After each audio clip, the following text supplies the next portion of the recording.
स्थान की काया पलट हो गई थी, अर्थात वह स्थान पूरी तरह से बदल गया था। अगर उसके नाम और स्थिति, उस स्थान की दिशा ज्ञात न होती तो शायद मैं उस जगह को पहचान भी नहीं सकता था। बचपन की संचित और मधुर स्मृतियां बाहें खोले अपने उन पुराने मित्रों से गले मिलने को अधीर हो रही थी, मगर वह दुनिया बदल गई थी। बचपन की यादें जो मेरे मन में बसी हुई थी, वे यादें मुझे व्याकुल कर रही थी अपने उन पुराने मित्रों से मिलकर उनसे गले मिलने के लिए। मगर वह संसार पूरी तरह बदल चुका था जो मैं बचपन में यहाँ छोड़ कर गया हुआ था।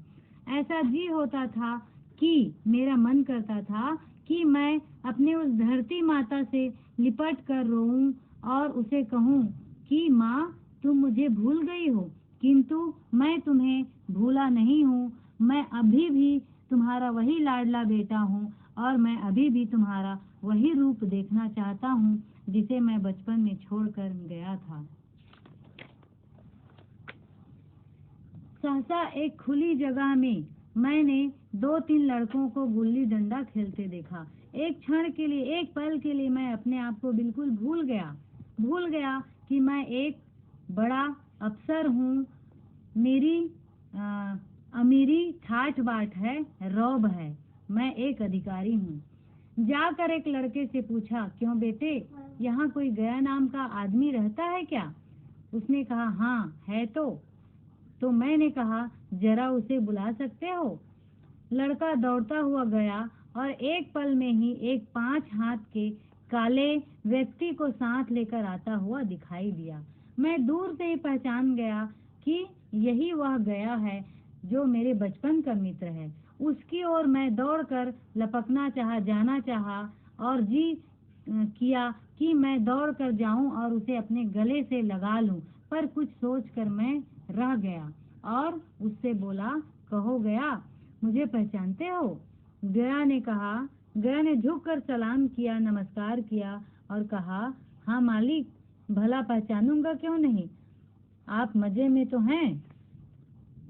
फिर लेखक बोले कि हाँ, मैं बहुत मजे में हूँ, आनंद में हूँ, तुम अपनी हालचाल बताओ। फिर गया बोला कि मैं डिप्टी साहब का साइज हूँ, अर्थात मैं डिप्टी साहब का टांगा हाँकता हूँ। मतई, मोहन, दुर्गा सब कहाँ हैं, कुछ खबर है? लेखक ने गया से पूछा। मतई तो मर गया, दुर्गा और मोहन दोनों डाकिया हो गए हैं, और आप? ये गया ने पूछा। तो मैं तो जिले का इंजीनियर हूँ सरकार, तो पहले ही बड़े जहीन थे। फिर गया कहता है कि आप तो बचपन से ही बहुत बुद्धिमान और मेधावी छात्र थे, अब कभी गुल्ली डंडा खेलते हो? लेखक ने कहा। तब गया ने मेरी ओर प्रश्न भरी आंखों से देखा। अब गुल्ली डंडा क्या खेलूंगा सरकार, अब तो काम धंधे से छुट्टी नहीं मिलती। फिर लेखक ने कहा, आओ आज हम तुम दोनों खेलें, तुम पदना हम पदेंगे, तुम पदाना हम पदेंगे, अर्थात तुम दांव लेना और हम दांव देंगे। तुम्हारा एक दांव बचपन से मुझ पर आज तक उधार पड़ा है, वह आज ले लो। गया बड़ी मुश्किल से राजी हुआ। वह ठहरा टके का मजदूर, मैं एक बड़ा अफसर हूँ। हम दोनों में यही अंतर हो गया है, हमारा और उसका क्या जोड़ भला, एक मजदूर और एक अफसर की बराबरी कैसे हो सकती है? यह सोचकर गया जो है वह झेप रहा था, संकोच कर रहा था मेरे साथ खेलने के लिए, लेकिन मुझे कुछ कम झेप न थी। इसलिए नहीं कि मैं गया के साथ खेलने जा रहा था, बल्कि इसलिए कि लोग इस खेल को अजूबा समझकर इसका तमाशा बना लेंगे और अच्छी खासी भीड़ जमा हो जाएगी।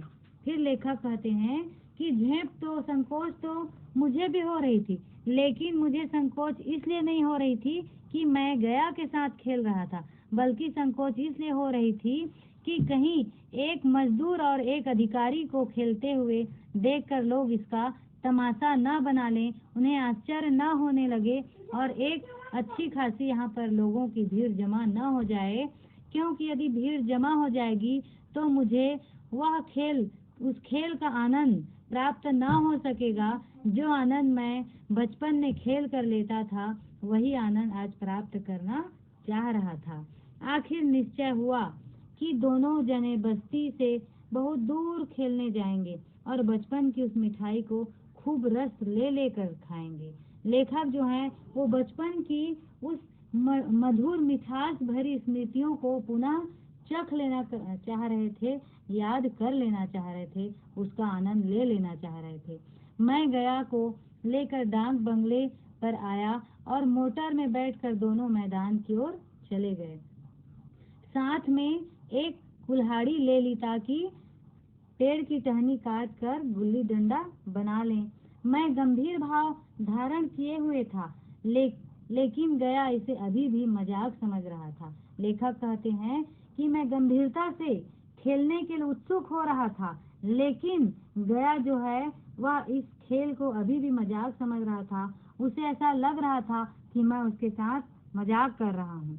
फिर भी उसके मुख पर उत्सुकता या आनंद का कोई चिन्ह न था, अर्थात वे मेरे साथ खेलने के लिए किसी प्रकार से उत्सुक दिखाई नहीं दे रहे थे, बल्कि शायद वह हम दोनों में जो अंतर हो गया था यही सोचने में मगन था।